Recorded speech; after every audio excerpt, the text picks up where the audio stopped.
Is the office holiday party a chore or something that people actually look forward to? Do your employees want a Friday foosball tournament, or would they rather just go home? What social activities are actually valuable for team building and culture? And what ones should you forget about? This is the Culture Clinic, where my co-founder Joe and I are relentlessly learning from HR experts on how to build a culture where people love to work. My name is Skai, and I'm one of the co-founders here at Guusto.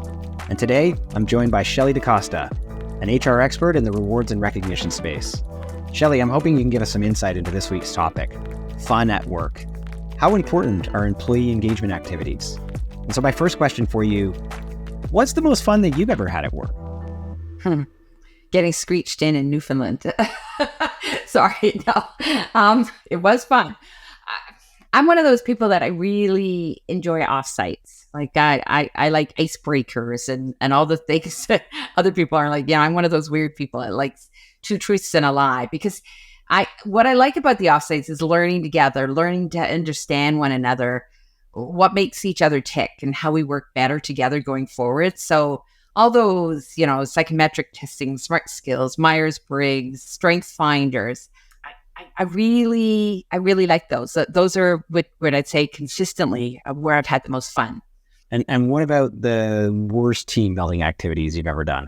Oh, those are usually, most of the time consistently, it's where somebody's chosen an outside trainer and that doesn't get the company or the people or the culture, right? They're not clicking. So it's great to have outside resources because, sometimes HR can't participate if HR is running the show, so to speak. Then they can't even, engage in the offsite. So you want that help, but too often people bring somebody in because they heard they worked really well at another organization, or they're leading a session. There's one in particular I can recall we did with countries, and we were all set up competitively in various countries and fighting for the flag or whatever it was. But the person just didn't click with us.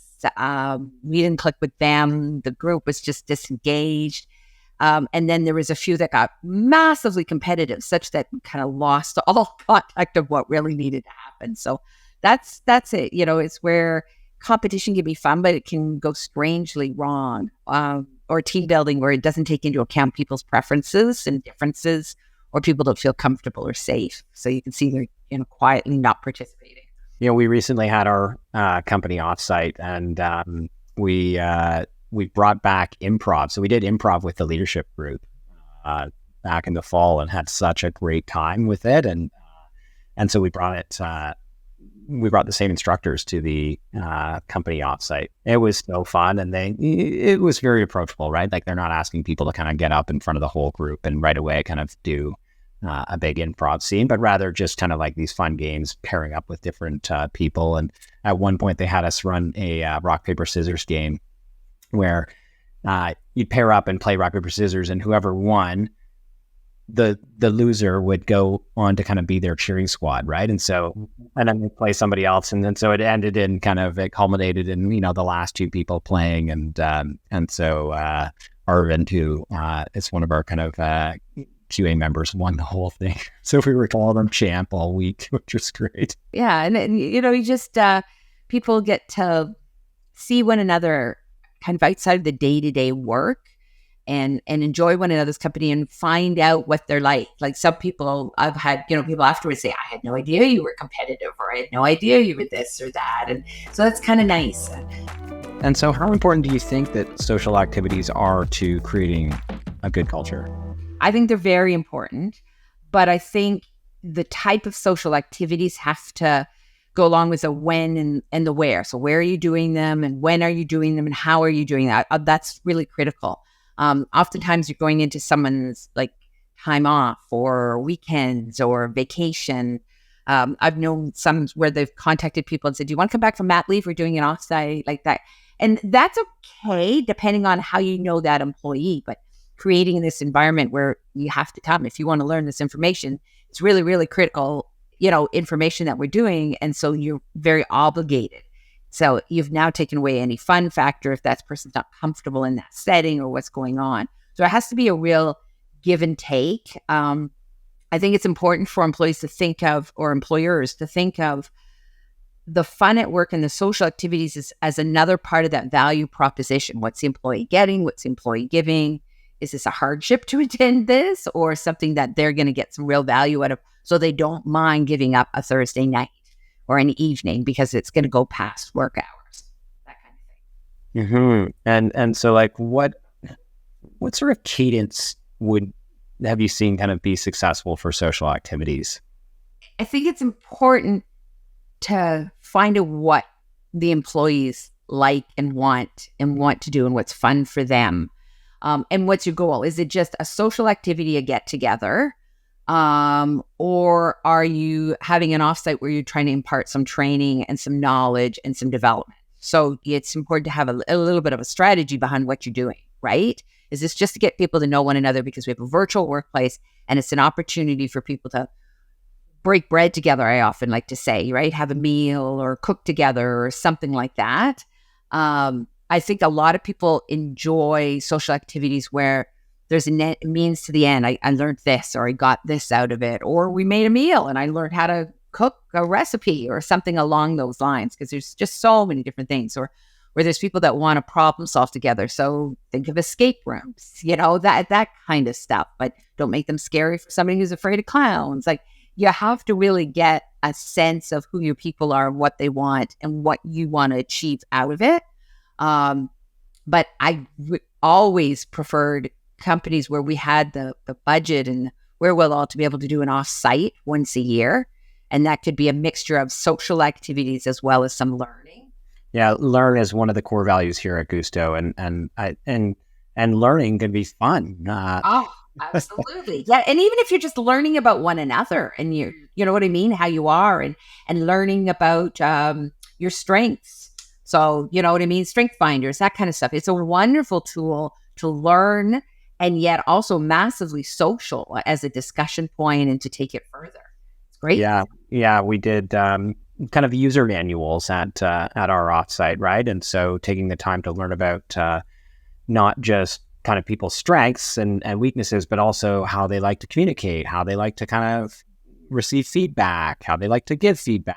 It has helped us as an organization kind of just get to know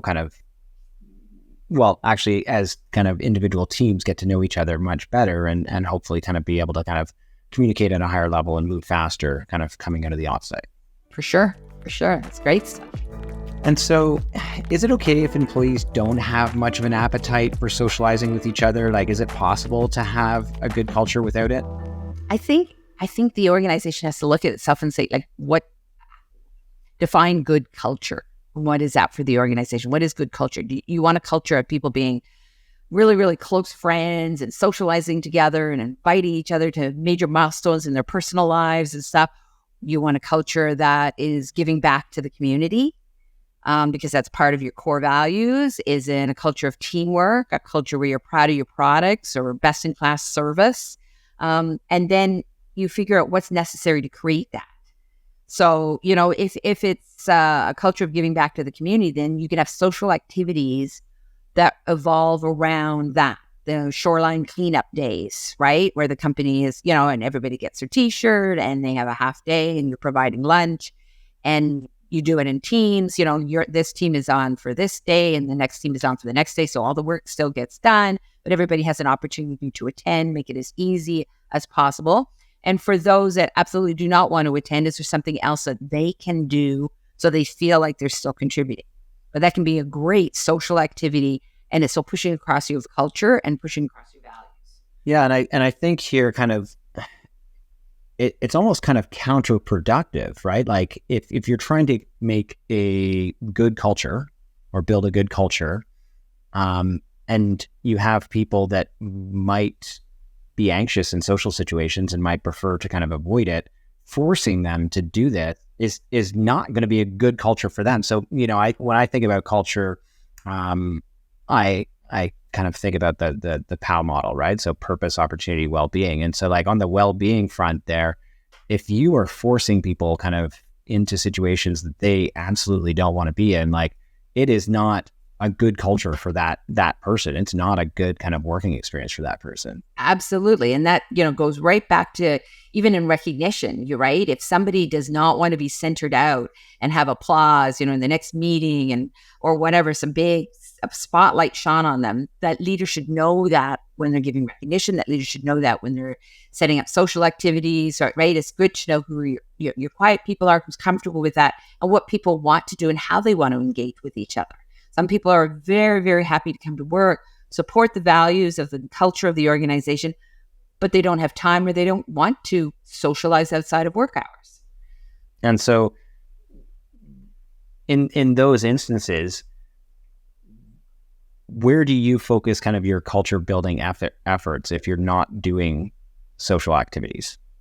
So I think then you figure out what are the activities that can still push along your culture without it necessarily being social, right? So I can still support giving back to the community by doing a one-on-one volunteer work on my own, that I don't have to join shoreline cleanup with a whole pile of employees for the day and be near the lakefront or something. Do you know what I mean? There's another opportunity that I can do. So provide different opportunities for people to contribute to the culture and be ambassadors of the culture, if you will, and carry on the culture in the organization or show that they support it in other ways that aren't necessarily as social as other people would like to be. And so you want everybody to conduct smart skills so that or everybody, you want them all to understand that about the team members and everything. So you do that during work hours, and that's considered, right, a training program that you conduct, and it's a requirement to be there. It's not a requirement to necessarily come to the dinner later on that evening for the group to celebrate.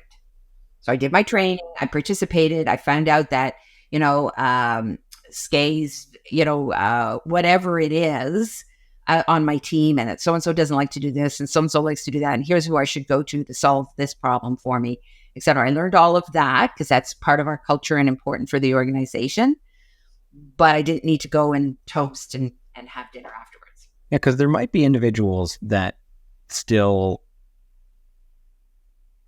flourish and thrive in kind of collaborating with colleagues about work topics, right? But then don't feel comfortable kind of socializing and having conversations around things outside of work, right? And so I think in those instances, you can still encourage kind of a culture of collaboration and create opportunities for those employees to participate in some way in, I don't know, have you done kind of like a twist up on some work projects that allow people to kind of collaborate in different ways? Absolutely. Set up different projects, partner up people that normally haven't been partnered up together before, set up cross-functional teams, those kinds of things to work on different projects, solution problems, put that problem of culture barriers and social activities out to those employees. Like, can you guys help us solve this? We need to increase the amount of people that have knowledge about our key objectives in the organization. But we hear that a lot of people don't want to go out to dinner and do this about it or do that about it, or we hear that people aren't comfortable in that forum. So how can we make it more comfortable for people? And people, it may come forward that some people aren't comfortable eating in front of other people. Some people aren't comfortable outside of work hours because they've got family obligations and things that they can't otherwise do. So, okay, or some people are like, no, the dinner thing it doesn't work for me. It doesn't work with my commute. It doesn't work for that. But I'd love to meet up for breakfast once in a while. Like, we had a whole team that was the best way, that once a month, 5 of us had breakfast together. And sorted out some problems, issues with our team. We'd even do development talks, like, so-and-so on my team is ready for another project. What can I do? And then somebody would say, I've got a project on my team I could give them. And, you just kind of do that. And so it was great. We had a little social activity amongst us leaders. We shared a meal that the company picked up the cost for. And at the same time, we were solving problems within the organization and, building on the culture. So I think you just have to be very creative and remember that listening strategy, right? Find out what your employees want and ensure it aligns with the culture.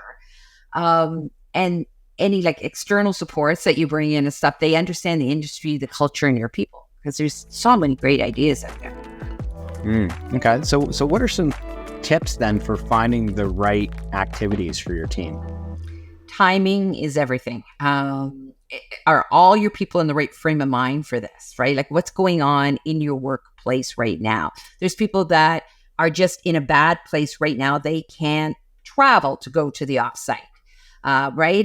And they have to be made comfortable with that because that is the date for the offsite. That is what it is. They can't feel like, oh man, I'm totally like, now what? How do I participate? What else can I do? How provide some other opportunities for them or something else? I've seen leaders choose to do an offsite when a whole function of the team, like a sub team, is at their busiest, right? It's year end in finance, and yet the rest of finance is off at this, right? So the one group is going to be so busy while they're away. Even if they can find the time to go away, they're going to be looking at their phones and looking at their emails and everything like that the whole time that they're in the meeting. And so it's just kind of like, no, that's the busiest cycle. Okay. They're going to be so distracted, and they're going to not be able to gain the knowledge or have any fun.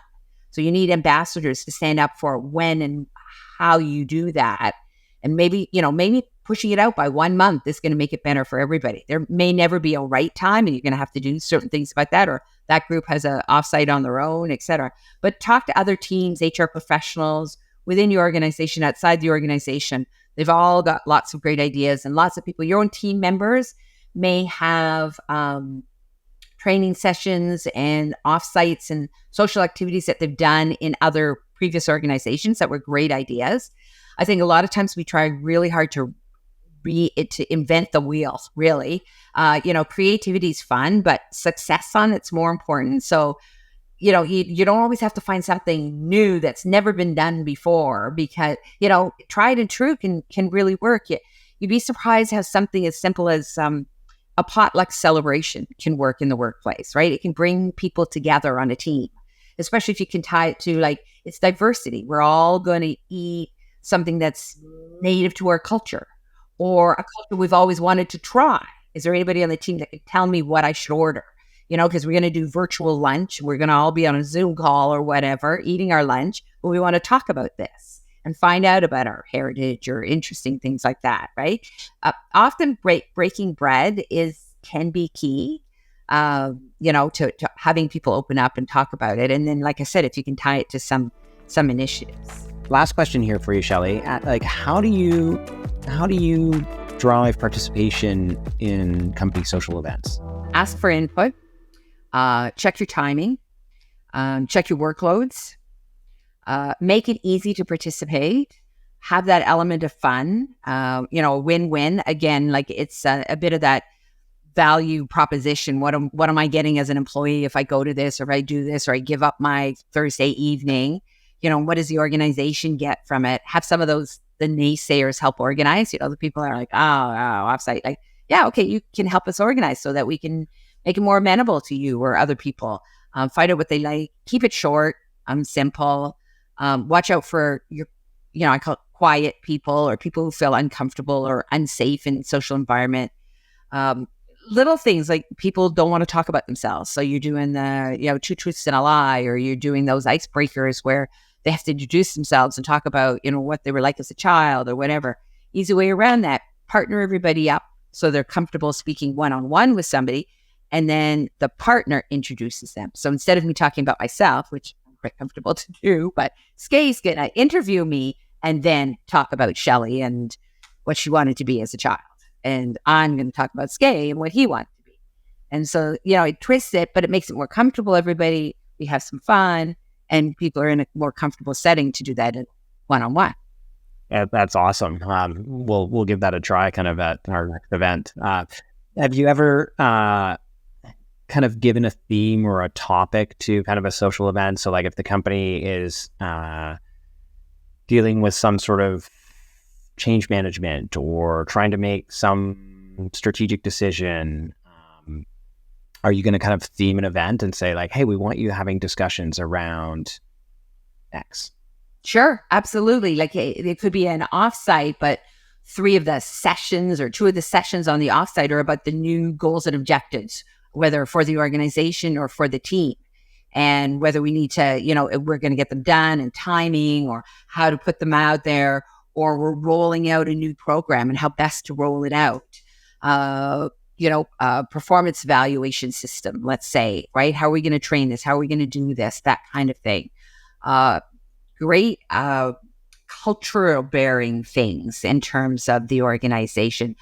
D&I initiatives is another really, really big one. So we have some learning, then we get together and talk about it, and we apply it to our lives, apply it to our jobs, what we've learned, what are we going to take forward, and people have to actually, in the session, come up with tangible ways that they're going to take the learning forward and spread it out and teach others.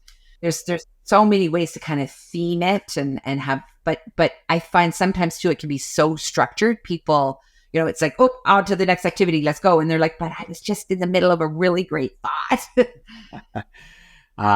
Well, I just think, as a remote company, the opportunity to do in-person events, social events is you can capture such better amount of creativity and innovative thinking and collaboration in that kind of creative space, right? And so if you can kind of direct that creativity towards kind of a specific challenge that the organization or team is kind of working on, right? Hey, for example, AI is kind of like this big new wave, right, in the tech world, and so we've been talking about kind of getting our product team together for a bit of a brainstorming session, right, on how can we introduce AI into the product, right, and make it a bit of a social event. So, and even the implications for it, and what does it mean to everybody? Because you're going to have varying degrees across the organization of understanding and knowledge. So those that really understand it, can they at the social activity or the event or whatever, the offsite, talk to those that aren't to help give everybody to a level playing field on what is AI? What does it really mean? And what are the implications for us now? You know what I mean? So that's a great way, because it's like, wow, I didn't understand. You believe, that person knows so much. I don't understand it. So I'm going to feel uncomfortable going to a session until you kind of bring up my level of understanding about it. Now we can really discuss it in a meaningful way and what it means for Guusto. But there's nothing that can beat that kind of true face-to-face, not Zoom calls. I mean, I know what it was like to meet you for the first time in person after months and months and months of only seeing each other in a little square box, right? It meant that much more. And working with virtual teams in global companies, it's very hard. You've got somebody in Singapore, 4 people in Singapore that report to you in Waterloo. And some days the budget was there, which was great. I could go out there and maybe interview for a vacant position on the team, meet the team members that I speak to all the time, face to face, have lunch with them, really get to know them a little bit more with things that wouldn't necessarily come up on a call, even understand the language and the accents better when you're face to face with somebody than on the phone all the time. And then in that same organization, when budgets are gone and you can't do that, and you're having to have a team member or have a whole team of people reporting to you that you've never ever met other than virtually, it's impactful to suddenly have that time to do an offsite or time to travel and meet people. It's important. And how do you measure that impact? Like, it's important, but how do you measure it? Yeah, it's a good one, because it's one of the first things. Travel budgets is one of the first things to go when budgets are cut. To explain, and we talked to so many people about it, that they're saying, how do you account for the value of that face-to-face, other than surveying and talking to people, right? And talking to the employees themselves. So it's one thing for me as a leader to say, that was great. A, I got to go to Singapore, but B, I got to meet these people. But was it impactful for them to meet me? Was it helpful to them? They didn't get to go anywhere. They didn't get to travel, so to speak. But was it helpful? Because that, to me, is the impact piece, right? That they were able to put a face to the name. I mean, they could do that virtually, but understand a little bit more, and have time with them and feel equal to the other employees that were in the office at Waterloo that could see me and have lunch with me and have a coffee all the time, right? So it's like access to the leader is something that's very tangible, I think, for employees. And so you primarily kind of measure that through kind of just engagement surveys and... Yeah, absolutely. Yeah. If you could see your leader in person, what would be the ideal scenario? Once a year, twice a year, never? Yeah, maybe you need a new leader at that point. Yeah. Wally, this has been a great conversation. Thanks so much for taking the time, and we'll look forward to seeing you on the next one. Yeah. Thank you. Highly recommend getting screeched in Newfoundland, by the way. That is a great social activity. What is getting screeched? Oh, you don't know about that? Oh, okay. So in Newfoundland, they have a rum called Screech. And it is, as a Canadian, you should know that. It's at St. John's. George Street is just filled with pubs in St. John's, Newfoundland. That's one of the biggest places to get screeched in, but you can basically get screeched in anywhere in Newfoundland. And what it is, I'll have to send you some pictures. Screech came about when people came from the islands and they got hold of these rum barrels and they scraped the barrels to create a really bad, I don't know what you want to call it, a hooch rum. Like it's